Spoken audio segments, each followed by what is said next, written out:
بسم اللہ الرحمن الرحیم الحمد للہ رب العالمین والصلاة والسلام علی اشرف الانبیاء والمرسلین وخاتم النبیین ابی القاسم محمد آل محمد وعجل فرجہ وآلہ الطیبین الطاہرین المعصومین ولعنۃ اللہ علی اعدائہم اجمعین اما بعد فقد قال اللہ تبارک و تعالی فی محکم کتابہ المجید بسم اللہ الرحمن الرحیم قد افلاح المؤمنون الذین هم فی صلاتہم خاشعون عن اللغو معرضون صلوات اللہم صلی علی محمد وعلی تمام تعریفیں اس بہترین پروردگار کے لیے جو تمام کائنات کا شہنشاہ ہے۔ بے شک تمام مدح و ثنا اس ذات باری کے لیے کہ جس نے ہمیں اشرف المخلوقات کا درجہ دیا۔ تمام تعریفیں اسی کے لیے زیبا ہیں کہ جس نے ہمارا دامن نعمتوں سے بھر دیا۔ بے شک اس نے ہمیں شکر والی زبان عطا کی، اس نے ہمیں دیکھنے کے لیے آنکھیں عطا کی۔ وہ بہت عطا والا، کرم والا، نہایت مہربان، کہ اس کا لاکھ لاکھ شکر ہے کہ اس نے ہماری آنکھیں ایسے گھرانوں میں کھلوائیں کہ جہاں پر محبت اہل بیت کی لوریاں دی جاتی ہیں۔ سبحان اللہ۔ اس کے بعد میرا لاکھ لاکھ درود و سلام ان ذوات مقدسہ پر کہ جو اللہ کی پہچان ہیں، ایمان لانے والے کل ایمان ہیں، ہر کام میں مرضی یزدان ہیں، علم میں مجسمہ قرآن ہیں، بولنے میں کونوا مع صادقین ہیں، عبادت میں ورکعوا مع راکعین ہیں، سخاوت میں ویطعمون الطعام علی حبہ یتیما اسیرا مسکینا ہیں، اور طہارت میں ویطہرکم تطہیرا۔ اللہم صلی علی محمد وعلی محمد۔ وہ پروردگار اپنے بہترین کلام بلاغت کی بہترین آیت 18ویں پارے کی سورہ مومنون میں ارشاد فرما رہا ہے کہ نجات پائیں گے وہی لوگ، فلاح پائیں گے وہی لوگ کہ جو مومن ہیں، نمازوں کو قائم کریں گے خوف خدا کے ساتھ، بری اور بیہودہ باتوں سے منہ کو موڑنے والے ہوں گے۔ مومنات گرامی، اس وقت میں اور آپ ایک بہت عظیم بادشاہ کے دربار میں بیٹھے ہیں۔ میں اور آپ تصور نہیں کر سکتے کہ اس صف عذاب میں کون کون آیا ہوا ہے۔ پہلے اس آیت کی تاثیر سن لیجئے کہ جو میں نے آیت تلاوت کی سورہ مومنون کی، کہ اس کی تاثیر یہ ہے کہ خدا نہ خواستہ کسی کو ہارٹ کی تکلیف ہو جائے، دل کی تکلیف ہو جائے، تو اس سورہ کو میرے چھٹے امام جعفر الصادق علیہ السلام فرماتے ہیں۔ صلی علی محمد وعلی محمد۔ میرے مولا ارشاد فرماتے ہیں کہ اگر اس سورے کو پانی پر پڑھ کر ایسا شخص پی لے کہ جس کے دل میں تکلیف ہے، اللہ تعالیٰ اسے اپنے در سے شفائے کاملہ عطا کرے گا۔ آمین۔ لیکن اس کی تفسیر بہت خوبصورت ہے کہ شاید میری بچیاں نہ جانتی ہوں، ان کے علم اضافے کے لیے کہ یہ وہ سورہ ہے کہ جو 3 دن کے سن میں دست رسول پر میرے مولا علی نے تلاوت کی۔ آج کوئی بھی یہ سوال کر سکتا ہے کہ ہم مولا کائنات کو بہت بڑھا کر پیش کرتے ہیں، بھلا 3 دن کے سن میں کوئی بچہ کیسے قرآن حکیم کی تلاوت کر سکتا ہے؟ تو اس کا بہت خوبصورت جواب ہے کہ یہ معجزہ مولا علی کا نہیں ہے، یہ دست رسول کا معجزہ ہے کہ جن ہاتھوں پر آ کر سنگریزے بھی تلاوت کرنے لگ گئے، ان ہاتھوں پر آ کر اگر میرے مولا علی مرتضیٰ تلاوت کلام بلاغت کر رہے ہیں تو تعجب کرنے کی کوئی ضرورت نہیں۔ تعجب صرف اس بات پر ہوتا ہے کہ ابھی قرآن کو نازل ہونے میں 10 سال کا عرصہ درپیش ہے، ابھی قرآن کو آنے میں بہت وقت باقی ہے نازل ہونے میں۔ میرے مولا علی اس کتاب کی اس آیت کی تلاوت کر رہی ہیں تو یہ تعجب کرنے کی بات ہے نا۔ تو مومنات گرامی، ہمیں فکر اس بات پر کرنی چاہیے کہ ہم مولا کائنات سے محبت کرنے والے لوگ ہیں۔ بے شک، ہم مولا کے نعرے لگا کر خوش ہوتے ہیں، مولا کے فضائل بے شک، ہماری جان ہے۔ بے شک، لیکن سب سے پہلے لمحہ فکریہ یہ ہے کہ 3 دن کے سن میں ایک بچہ اس سورہ مومنون کی تلاوت کر رہا ہے، تو آخر اس کے اندر کیا میسیج دیا جا رہا ہے۔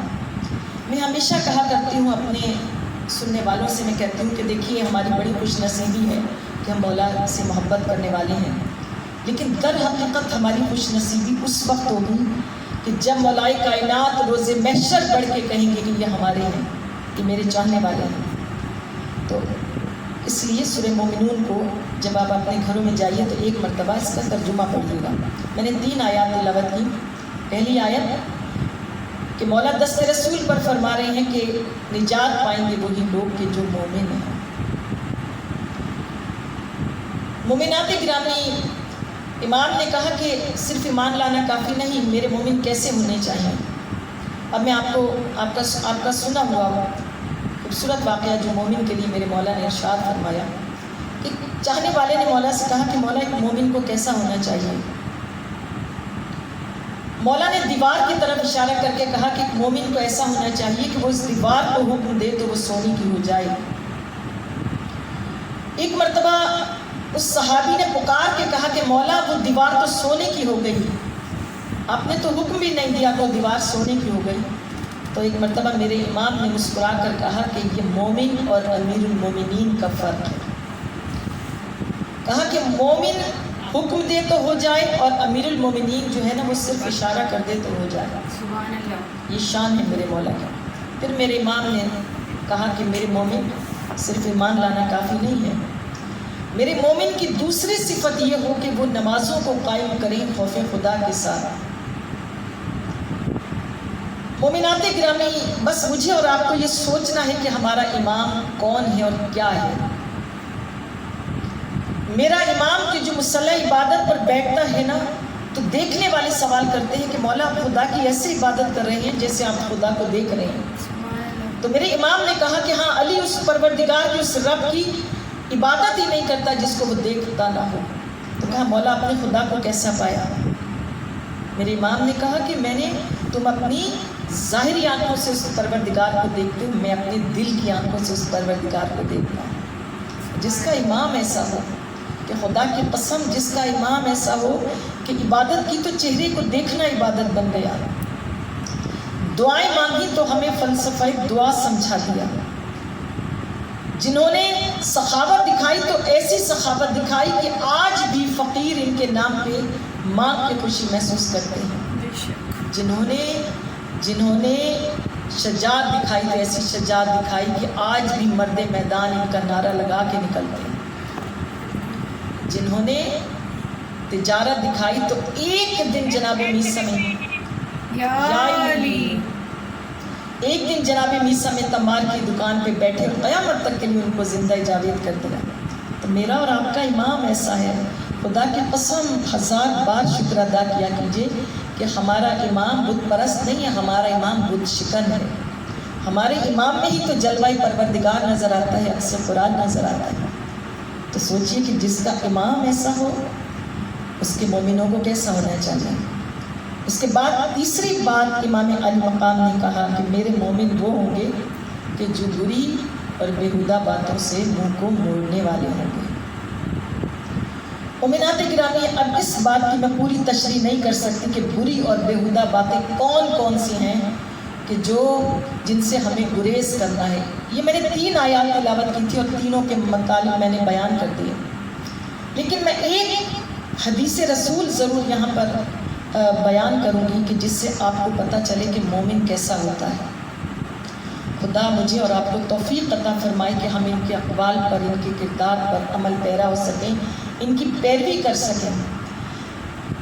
مومن کی جہاں تک بات ہے نا تو میرے رسول کریم صلی اللہ علیہ وآلہ وسلم صلی اللہ محمد و آل محمد، میرے رسول کریم سے پوچھا گیا کہ یا رسول اللہ یہ بتائیے کہ ایک مومن کی کیا صفات ہیں۔ یہ بہت خوبصورت حدیث ہے، اگر میں اور آپ سمجھ لینا تو واقعی بہت کچھ سمجھ جائے. تو میرے نبی نے کہا کہ 5 خصوصیات ایسی ہیں کہ جو تمہارے بچے کے اندر ہیں، اگر وہ 5 خصوصیات تمہارے بچے کی تمہارے اندر آ جائیں تو تم مومن ہو جاؤ. تو ایک مرتبہ بڑے حیرانی سے صحابہ نے کہا کہ یا رسول اللہ، ہمارے بچوں کی صفات ہمارے اندر آ جائیں. تو کہا کہ ہاں، تمہارے بچوں کی 5 صفات تمہارے اندر آ جائیں تو تم مومن ہو جاؤ. پوچھا کہ کون کون سی صفات ہیں؟ اب توجہ کیجیے گا، اور ہو سکتا ہے کہ اس کو لکھ بھی لیجیے گا. میرے نبی نے کہا کہ سب سے پہلی بات جو ہے نا، وہ بچے کا گریہ ہے، بچے کا رونا. کہا کہ اس رونے پر غور کرو کہ یہ گریہ خدا کو کتنا پسند ہے، یہ رونا خدا کو کتنا پسند ہے. کہا کہ جب بچے کو کسی چیز کی خواہش ہوتی ہے تو وہ اپنے ماں باپ کے سامنے رونے لگتا ہے، اور اتنا روتا ہے کہ ماں باپ اسے وہ چیز عطا کرنے پہ مجبور ہو جاتے ہیں. کہا کہ وہ پروردگار عالم سے جب مانگو رو کر مانگو. کہا کہ تمہاری وہ دعا کبھی رد نہیں ہوگی کہ جو تم رو کے مانگو گے، گریہ کر کے مانگو گے.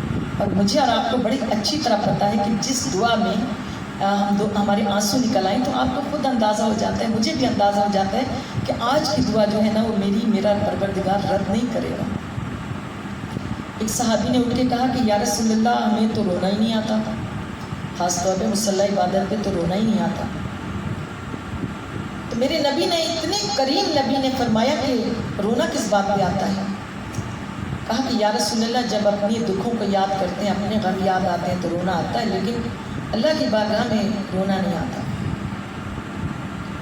میرے نبی نے کہا کہ فکر نہ کرو، جب تم مصلی عبادت پر آؤ تو اپنے دکھوں کو یاد کر لو، اپنے غموں کو یاد کر لو. جب تمہاری آنکھ سے آنسو نکل آئے، فوراً پروردگار عالم کی بارگاہ میں ہاتھوں کو پھیلا لو. اللہ تمہاری وہ دعا بھی رد نہیں کرے گا جو تم اپنے دکھوں پہ رو رہے ہو. مومنات گرامی، اللہ کو یہ رونا اتنا پسند ہے، اتنا پسند ہے کہ جب بھی مانگیے خدا سے رو کے مانگیے. اس کے بعد کہا کہ دوسری چیز بچے کا توکل ہے. کہا کہ بچے کو اپنے ماں باپ پر اتنا توکل ہوتا ہے کہ اگر ماں باپ اسے ابھی کوئی بھرا ہوا ٹافیوں کا پیکٹ، بسکٹ کا پیکٹ دے دیں تو اسی وقت بچہ کھا پی کے برابر کرے گا. کیوں؟ اس لیے کہ اسے یہ یقین ہوتا ہے کہ جو ماں باپ اسے آج عطا کر سکتے ہیں وہ کل بھی تو عطا کریں گے. تو اسے اپنے ماں باپ پہ توقع، ایسا پروردگار عالم پہ توکل رکھو. کہا کہ وہ رب جو ایک پتھر کے نیچے چیونٹی کو بھی رزق عطا کرتا ہے، وہ تمہیں کیوں نہیں عطا کرے گا؟ ہم ساری زندگی اسی چکر میں رہتے ہیں کہ ہمارے کل کام آئے گا. پروردگار عالم پہ توکل کر کے دیکھیے.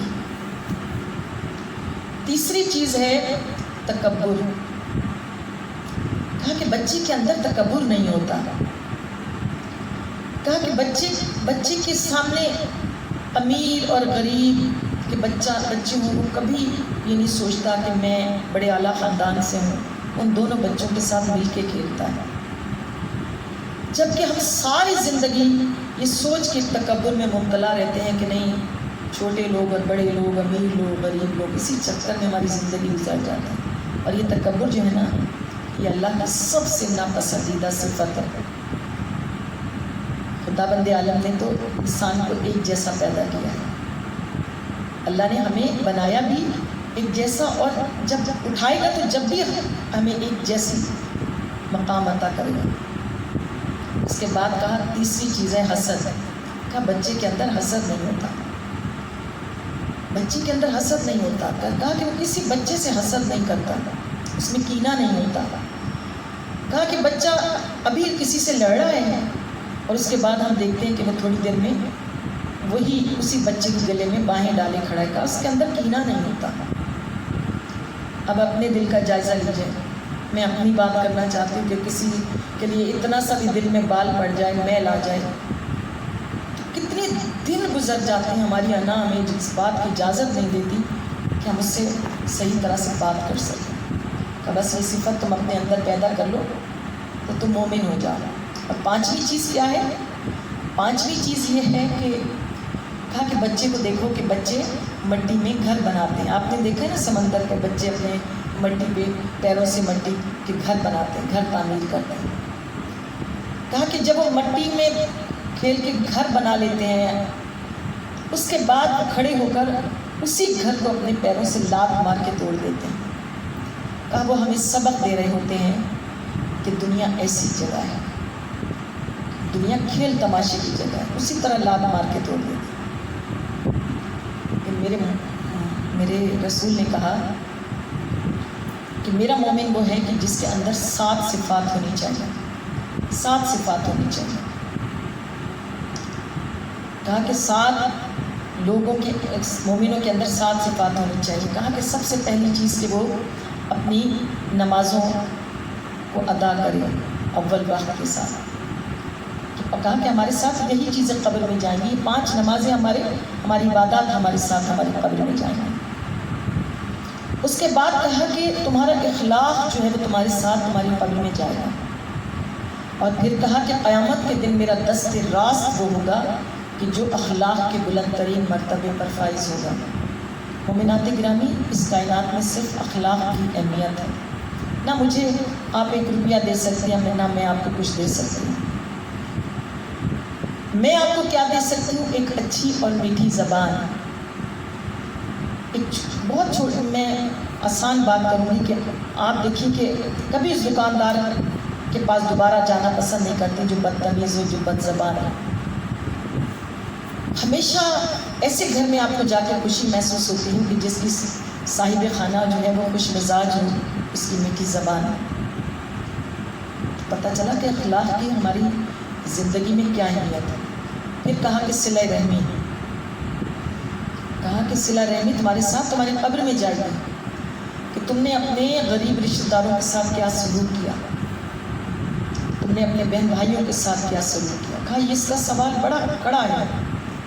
اس کے بعد کہا کہ اس کے بعد جو چیز تمہارے ساتھ تمہاری قبر میں جائے گی, کہا کہ وہ ایک تمہاری قبر کے اندر ایک نور ہوگا, ایک نور ہوگا جو تمہاری قبر کو منور کرے گا. تو پوچھا کہ وہ نور کیسا ہوگا؟ آپ کو بھی اندازہ ہو گیا ہوگا, مجھے بھی اندازہ ہے کہ وہ نور کیسا ہوگا. تو تمام صحابہ نے پوچھا یا رسول اللہ قبر کے اندر وہ نور کیسا ہوگا؟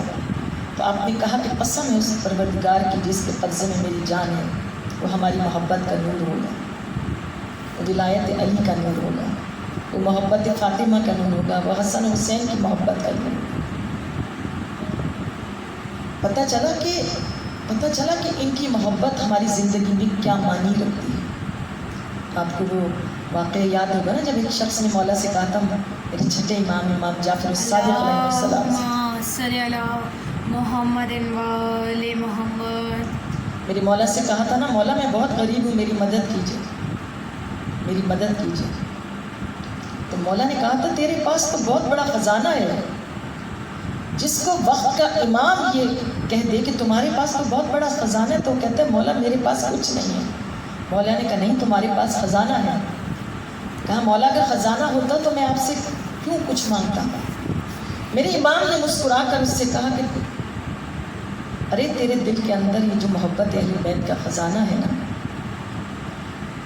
اتنا بڑا خزانہ مجھے دے دے اور دنیا میں جو نعمت کہے گا میں تجھے عطا کرنے کو تیار ہوں. تو وہ صحابی ایک دم پیچھے ہٹ کے کہتا ہے یا امام یہ خزانہ تو میں کسی قیمت پر بھی نہیں دوں گا.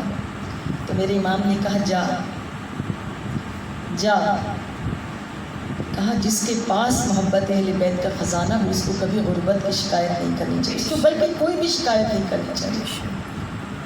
وہ کہا تھا نا کہ یہ الگ بات ہے خاموش کھڑے رہتے ہیں, یہ الگ بات ہے خاموش کھڑے رہتے ہیں, لیکن جو لوگ بڑے ہیں وہ بڑے رہتے ہیں. ایسے درویشوں سے ملتا ہے ہمارا شجرا, ایسے درویشوں سے ملتا ہے ہمارا شجرا, جن کے قدموں میں کئی تاج پڑے رہتے ہیں. ہم وہ خوش نصیب لوگ ہیں, ہمارا تعلق ایسی ہستیوں سے ہے, ایسی ہستیوں سے ہمارا تعلق کہ خدا کی قسم اگر ہمارا ہاتھ ان کے دامن کو پکڑے ہوئے نہ ہوتا تو ہمیں دنیا میں زندگی گزارنے کا طریقہ نہ.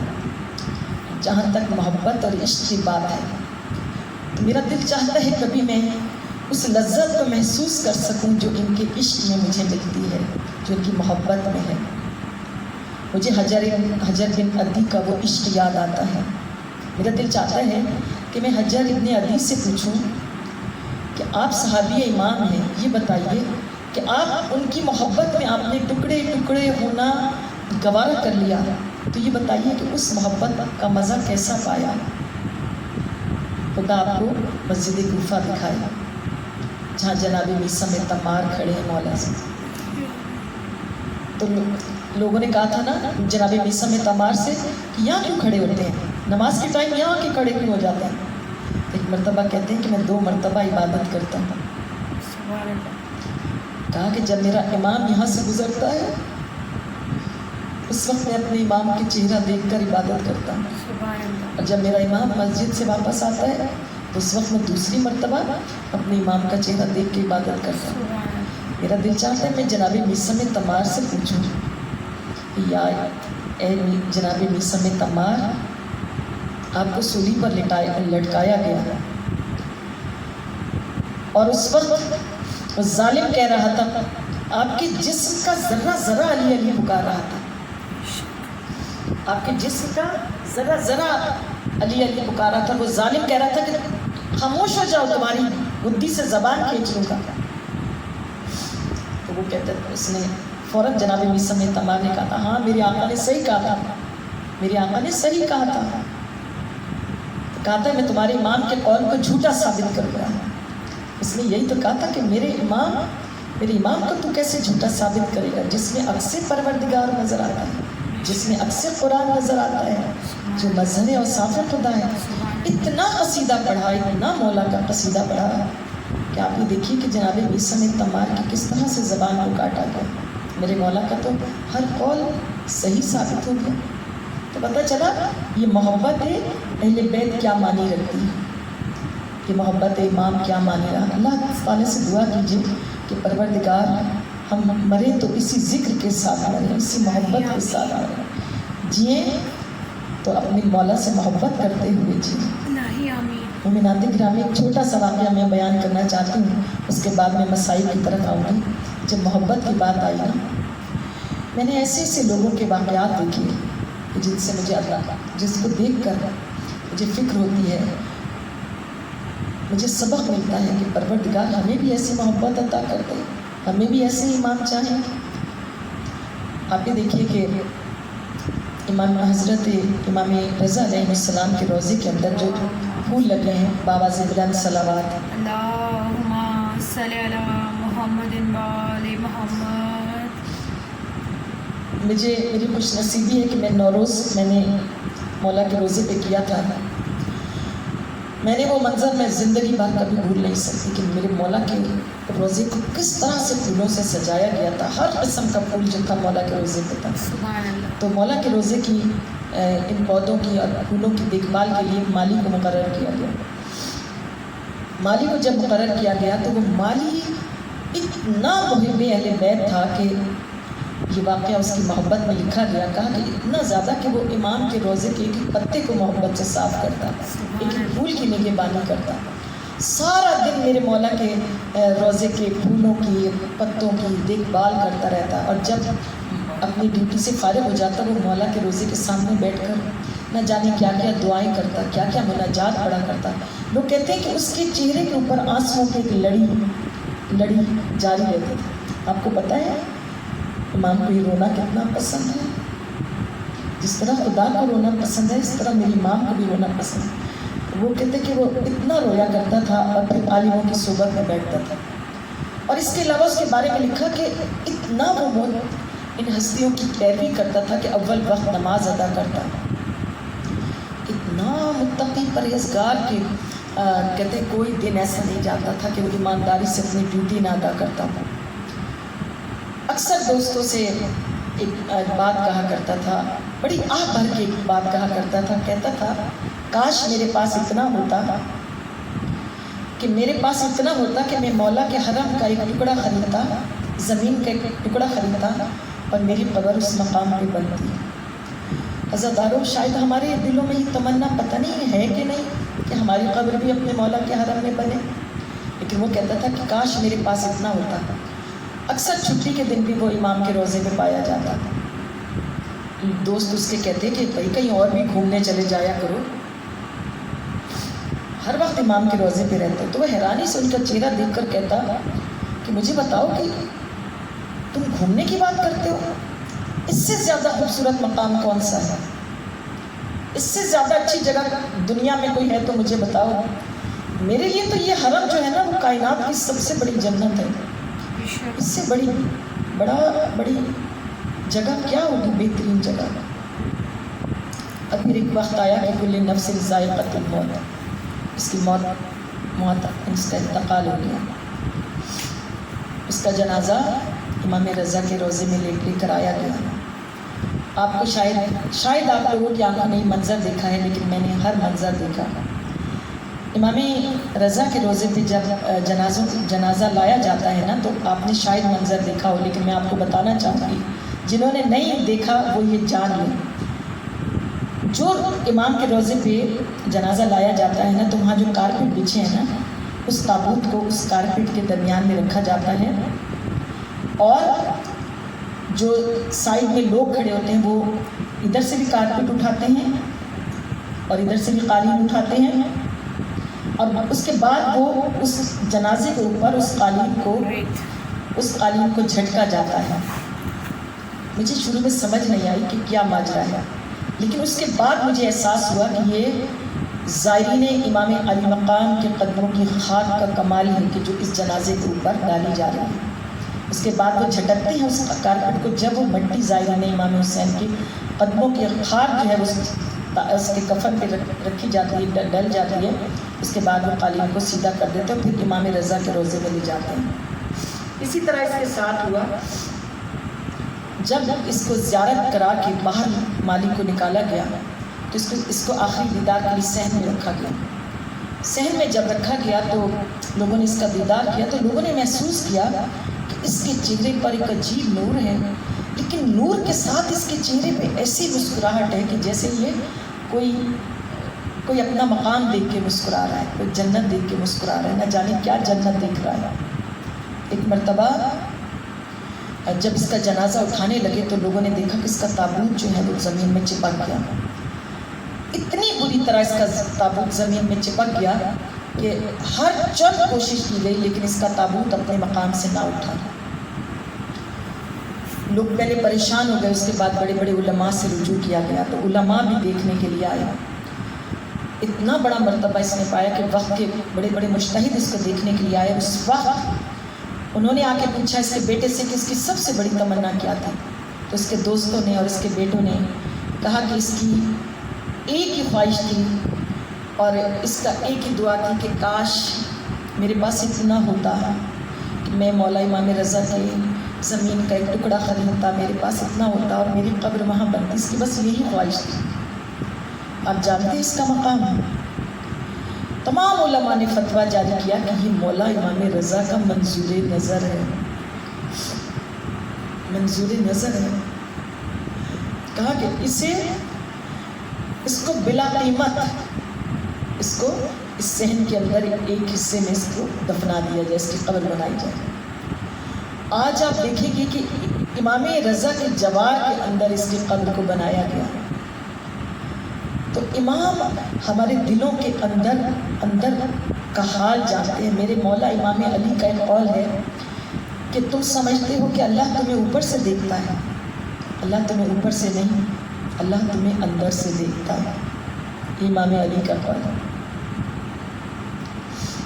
اس کے بعد میرے مولا علی کا دوسرا قول سنیے۔ میرے مولا علی کا دوسرا قول یہ ہے کہ انسان کے کردار کی دو منزلیں ہیں، یا تو وہ دل میں اتر جاتا ہے یا دل سے اتر جاتا ہے۔ اس قول کے ساتھ اللہ تعالیٰ سے میں دعا کرتی ہوں، پروردگار تو ہمیں ان کی سیرت پر عمل کرنے کی توفیق عطا فرمائے۔ مولا ہمیں وہ عشق، وہ معرفت عطا فرمائے جو ان کے دربار سے۔ مولا ہمیں کسی چیز کی تمنا نہیں ہے، مولا بس میری تمنا یہ ہے کہ مولا جب تک زندہ رہوں ان کا ذکر کرتے کرتے مولا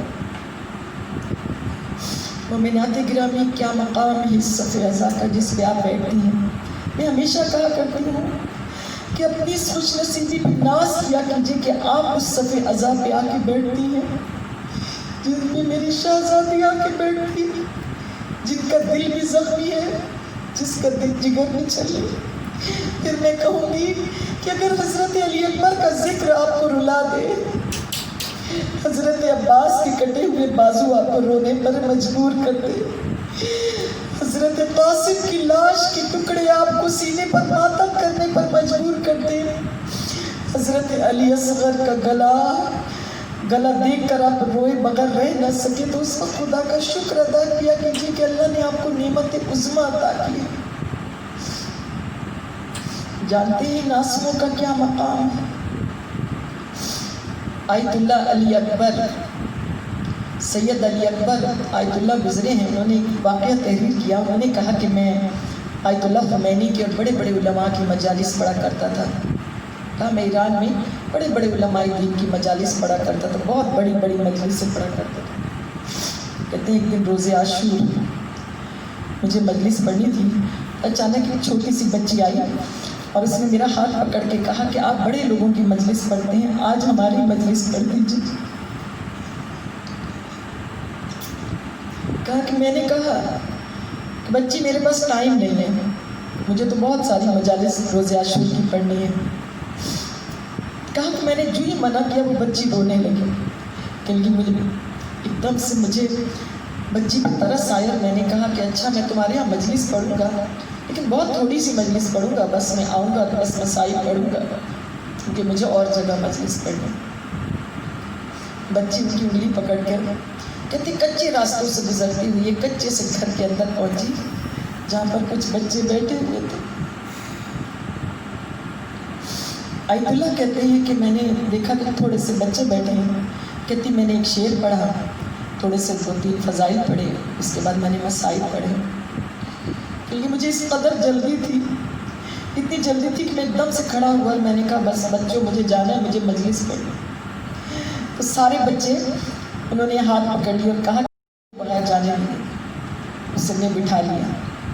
وہ بچے کوزوں میں چائے لے کر آئے. آیت اللہ کہتے ہیں میرے ہاتھ میں انہوں نے چائے دی. کہتے ہیں کہ میں نے ایک مرتبہ اس چائے کو دیکھا، مجھے اتنی جلدی تھی کہ میں نے چائے پیچھے پھینک دی. میں نے چائے کچی زمین پر پھینک دی اور اس کے بعد وہاں سے اٹھ کے میں نے مجلس سے پڑھی. کہتی اس رات جب میں سویا میری شہزادی میرے خواب میں آ گئی. میری شہزادی نے مجھ سے مخاطب ہو کے کہا اے سید علی اکبر، کہا میں نے آج کے دن تیری کوئی مجلس قبول نہیں کی سوائے ایک مجلس کے. ایک دم وہ گھبرا کے کہتے ہیں کہ بی بی مجھ سے کیا غلطی ہو گئی، مجھ سے کیا خطا ہو گئی. کہا کہ ساری مجالس تم نے دنیا کے لیے پڑھی، بڑے بڑے لوگوں کے لیے پڑھی، لیکن ایک بچوں کی مجلس تو نے میرے لیے پڑھی. اس کے بعد کہا کہ مجھے بہت افسوس ہے کہ تو نے وہ چائے پھینک دی، وہ میں نے تیرے لیے اپنے ہاتھ سے بنائی. اسداران امام حسین، میری بیوی کی ہماری ایک ایک بات پر نگاہ ہے. میری بیوی یہاں پر آ کر ہم سے کچھ نہیں کہتی، صرف اتنا کہتی ہے مجھے میرے غریب حسین کا پرسہ اس طرح دیا کرو جیسی بیوہ اپنے کڑیل جوان کے لاشے پر ہوتی ہے. عزیزانو، ہم تو رونے کا حق ادا نہیں کر سکتے، ہم بڑے تیار ہو کے مجلس میں آتے ہیں. میں کبھی کبھی سوچتی ہوں وہ بیویاں یہاں پر کس حال میں آتی ہوں گی جن کا بھرا ہوا گھر جڑ گیا.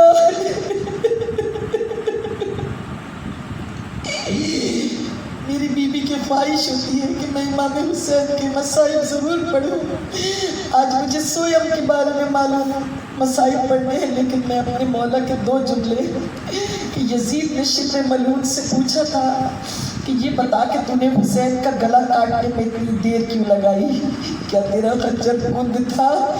شمر کہتا ہے نہیں میں نے ساری رات اپنے خنجر کو تیز کیا تھا کہ صبح کو حسین ابن علی کا گلا کاٹوں گا. کیا کروں، حسین کا گلا اتنا خشک تھا کہ میرا خنجر چلتے چلتے رک جاتا تھا. پھر شمر کہتا ہے جب میں حسین کا گلا کاٹنے لگتا تھا، ایک ماں تھی جو حسین کے گرد طواف کر کے کہتی تھی، کبھی اپنا گلا حسین کے گلے پر رکھ کر کہتی تھی اے شمر میرے حسین کو چھوڑ دے، اے شمر میرا حسین بہت زخمی ہے، میرا حسین بہت پیاسا ہے.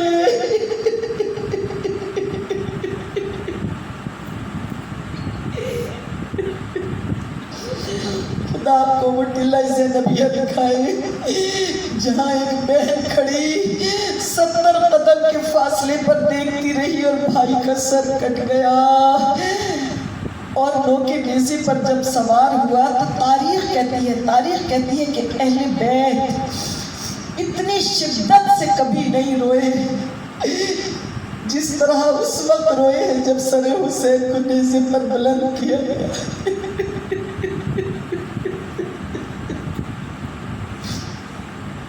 عزادارو، وہ کیسی شام غریبہ تھی، وہ کیسی شام غریبہ تھی کہ راوی کہتا ہے کہ میں نے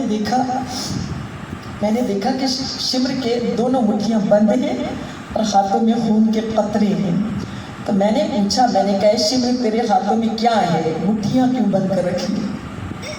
راوی کہتا ہے میں نے دیکھا جب شمر نے اپنی بند مٹھیوں کو کھولا تو دو چھوٹے چھوٹے گوشوارے، دو چھوٹے چھوٹے بندے شمر کی ہتھیلیوں پر رکھے تھے. عزادارو، یہ وہ ظالم تھا کہ جو سکینہ کی طرف بڑھا. سکینہ نے گھبرا کر کانوں پر ہاتھ رکھ کر کہا تھا کہ اے شمر میں تجھے خود اتار کر دیتی ہوں، لیکن شمر اتنا ظالم تھا کہ اس نے سکینہ کے کانوں پر جب ہاتھ ڈالا عزادارو تو اس نے بالیوں کو جب کھینچا ہے نا کان سے تو کانوں کی لبیں چر گئی. وہ بچی خون کا فوارہ جاری ہوا، بچی خاک پر لیٹ کر کہنے لگی چچا عباس،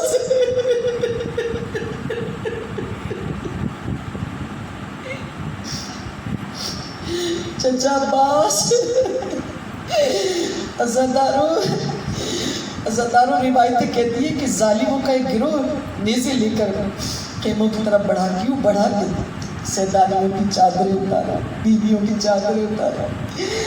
روایت کہتی ہے، حمید ابن مسلم کہتا ہے کہ جب کسی بیوی کے سر میں نیزہ لگتا تھا نا، چادر چنتی تھی کہ خون کا فوارہ جاری ہو جاتا تھا. ہر بیوی کہتی تھی والیہ حسنا حسینا.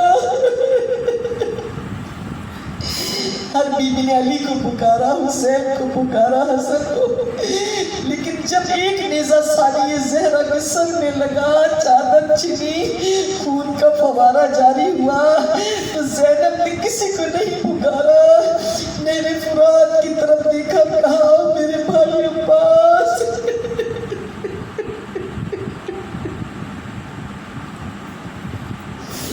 زدارو، بس میری تقریر کے آخری جملے، میرے مسائل کے آخری جملے. ہمارے ہاں پنجاب میں اکثر گھرانوں میں یہ رواج ہے کہ جب سویم کا دن ہوتا ہے نا تو جو گھر کا سب سے بڑا بیٹا ہوتا ہے نا اس کے سر پہ پگڑی باندھتے ہیں، اس کے سر پہ کمامہ باندھتے ہیں، اس لیے کہ بس اب یہ پورے گھر کا نگہبان ہے، یہی محافظ ہے سب کا. بڑی عزت دی جاتی ہے اس وقت اس کو کہ وہ گھر کا سربراہ بنایا جاتا ہے.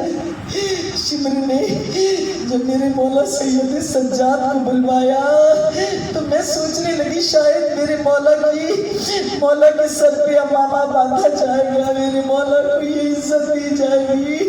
وہ بیمار جو 9 محرم تک بستر سے اٹھ نہیں سکتا تھا. عزادارو، جب شمر کے سامنے میرے مولا آئے ہیں تو میرے مولا کے گلے میں توق پہنایا گیا، ہاتھوں میں ہتھکڑیاں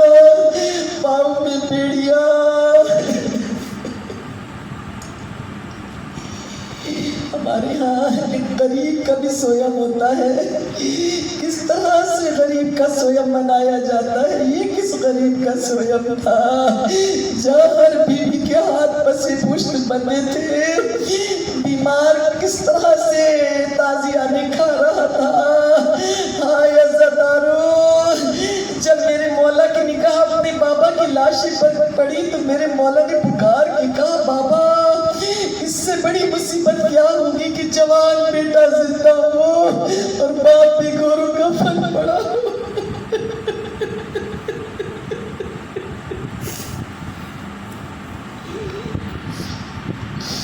لا لا لا اللہ اللہ قوم الظالمین اللہم صلی اللہ انا للہ و انا الیہ